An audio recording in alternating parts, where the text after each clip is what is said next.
Todos los que quieran comprender el significado de estas cosas, lean el capítulo 11 de Apocalipsis. Lean cada versículo y entérense de las cosas que aún van a ocurrir en las ciudades. Lean también las escenas descritas en el capítulo 18 del mismo libro. El Señor está pidiendo que consideremos una vez más el capítulo 11 del Apocalipsis, que leamos cada versículo, que nos enteremos de las cosas que van a suceder pronto, que van a ocurrir en las grandes ciudades. Y todo esto por causa de que por la predicación del Evangelio del Reino de los dos testigos que irán a dar a las grandes ciudades por las abominaciones que hay en ellas. Por tal motivo, querida familia Tiempo de Reunión, los invitamos a que consideremos primeramente nuestro antepasado, qué sucedió, y veamos cómo se va a volver a repetir la historia, así tal cual como nos lo describe el capítulo 11 de Apocalipsis. Así que sean todos bienvenidos a su programa Las Perlas Escogidas de los Testimonios. Dios les bendiga rica y poderosamente, querida familia Tiempo de Reunión.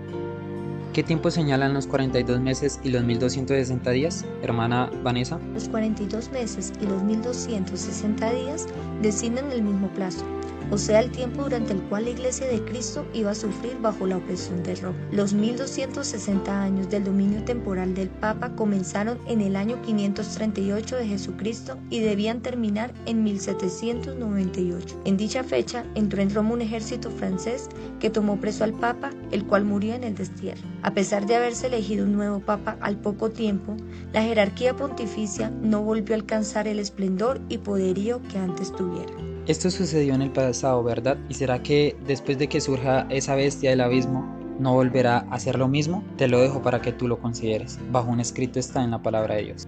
¿Cómo permanecieron esos dos testigos en aquel tiempo, hermana Victoria? Los cuales profetizarán 1260 días, vestidos de sacos. Durante la mayor parte de dicho periodo, los testigos de Dios permanecieron en la oscuridad. El poder papal procuró ocultarle al pueblo la palabra de verdad y poner ante él testigos falsos que contradijeran su testimonio. Cuando la Biblia fue prohibida por las autoridades civiles y religiosas, cuando su testimonio fue pervertido y se hizo cuanto pudieron inventar los hombres y los demonios para desviar de ella la atención de la gente, y cuando los que osaban proclamar sus verdades sagradas fueron perseguidos, entregados, atormentados, confinados en las mazmorras, martirizados por su fe, u obligados a refugiarse en las fortalezas de los montes y en las cuevas de la tierra, fue entonces cuando los fieles testigos profetizaron vestidos de sacos. No obstante, siguieron dando sus testimonios durante todo el periodo de 1260 años. En medio de todas estas tribulaciones, los testigos dieron su testimonio y permanecieron firmes y fieles a través de estos tiempos. ¿Y tú preparado estás? ¿Qué significan estos dos testigos, hermana Alejandra? ¿Y qué dice referente a aquel que los toque, hermana Victoria? Veamos referente a lo primero. Y acerca de los dos testigos, el profeta declara más adelante: estos son los dos olivos y los dos candelabros que están delante de la presencia del Señor de toda la tierra. Lámpara es a mis pies tu palabra, dijo el salmista, y luz a mi camino. Estos dos testigos representan las escrituras del Antiguo Testamento y del Nuevo. Ambos son testimonios importantes del origen y del carácter perpetuo de la ley de Dios. Ambos testifican también acerca del plan de salvación. Los símbolos, los sacrificios y las profecías del Antiguo Testamento se refieren a un Salvador que había de venir, y los evangelios y las epístolas del Nuevo Testamento hablan de un Salvador que vino tal como fuera predicho por los símbolos y la profecía. Interesante, ¿verdad? Que ambos testigos hablan del carácter perpetuo de la ley de Dios, como también en una parte nos habla de los símbolos y en la otra nos habla del cumplimiento de esos símbolos. Podríamos decir, como lo dijo el salmista, que estos dos testigos hablan de la misericordia y la verdad se encontraron, la justicia y la paz se besaron. Por tal motivo estos testigos son eternos. ¿Qué pasará con aquellos que lo piensen o lo deseen modificar? Veamos. Y si alguno procura dañarlos, fuego procede de sus bocas y devora a sus enemigos. Y si alguno procurare dañarlos, es menester que de esta manera sea muerto. Los hombres no pueden pisotear impunemente la palabra de Dios. El significado de tan terrible sentencia resalta en el último capítulo del Apocalipsis. Yo protesto a cualquiera que oye las palabras de la profecía de este libro. Si alguno añadiera estas cosas, Dios pondrá sobre él las plagas que están escritas en este libro. Y si alguno quitare de las palabras del libro de esta profecía, Dios quitará su parte del libro de la vida y de la santa ciudad y de las cosas que están escritas en este libro. La amonestación y la profecía están, pero ¿será que los hombres seguirán ese consejo? Recordemos nuestra historia pasada, cómo nos cambiaron los tiempos y la ley, y cómo se está tratando de ejecutar ahora. La pregunta para meditar: ¿acaso no se está repitiendo lo mismo? pregunta para considerar. Pero, ¿y quién es el único que puede abrir y cerrar las palabras que hay allí escritas, hermana Victoria? Las llaves del reino de los cielos son las palabras de Cristo. Todas las palabras de la Santa Escritura son suyas y están incluidas en esa frase. Esas palabras tienen poder para abrir y cerrar el cielo. Declara las condiciones bajo las cuales los hombres son recibidos o rechazados. Así la obra de aquellos que predican la palabra de Dios tiene sabor de vida para vida o de muerte para muerte. La suya es una misión cargada de resultados eternos. Wow, solamente Jesús puede abrir o cerrar las palabras que hay en ese libro, pero en este caso se nos han abierto las palabras de ese librito por aquel ángel fuerte y poderoso. Así que la pregunta es, ¿estás preparado para comer aquel librito que es dulce como la miel?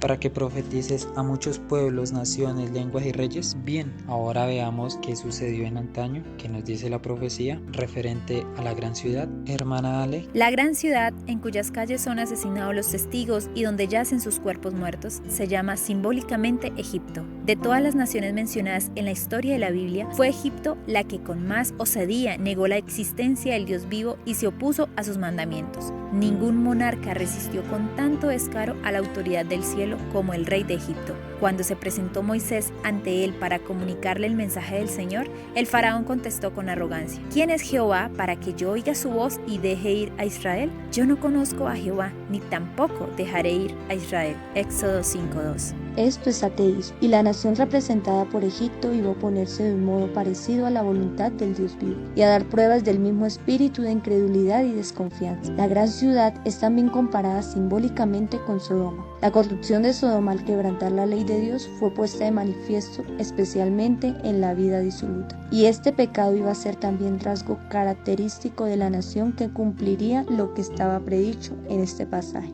Interesante cómo se ha ido cumpliendo la profecía de tiempos, pero ¿será que eso se volverá a cumplir? Quizás ya no en tiempos proféticos, pero sí en tiempos literales. Quizás ya no solo en una ciudad o en un país, sino en el mundo entero. Recordemos que lo que antes fue, ahora es, y lo que ahora es, ya pasó, y no hay nada nuevo debajo del sol. ¿Y por qué digo esto? Porque aún veamos cómo en lo pasado se repitió lo pasado. Adelante, hermana Vane. En donde también el Señor de ellos fue crucificado. En Francia se cumplió también este rasgo de la profecía. En ningún otro país se había desarrollado tanto el espíritu de enemistad contra Cristo. En ninguno había hallado la verdad tan acerba y cruel oposición. En la persecución con que Francia afligió a los que profesaban el Evangelio, crucificó también a Cristo en la persona de sus discípulos.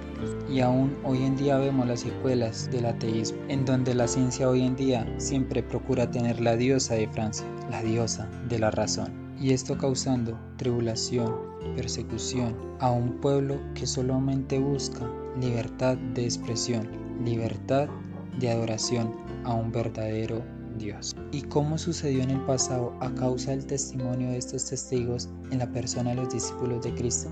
Veamos. Adelante, hermana Ale. Siglo tras siglo, la sangre de los santos había sido derramada.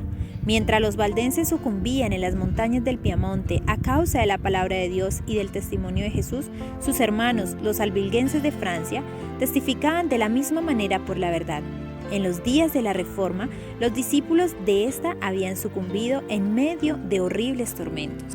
Reyes y nobles, mujeres de elevada alcurnia, delicadas doncellas, la flor y nata de la nación, se habían recreado viendo las agonías de los mártires de Jesús. Los valientes hugonotes, en su lucha por los derechos más sagrados al corazón humano, habían derramado su sangre en muchos y rudos combates. Los protestantes eran considerados como fuera de la ley, sus cabezas eran puestas a precio y se les cazaba como a fieras. Wow, esto sucedió en el pasado, en ese largo periodo de los 3 años y medio proféticos. Pero, ¿será que esto no se volverá a repetir en un futuro? Esas persecuciones, esas tribulaciones, recordemos que habrá una gran tribulación, cual nunca la hubo jamás en la tierra. Recuerda que Dios te está hablando y vos que estás esperando.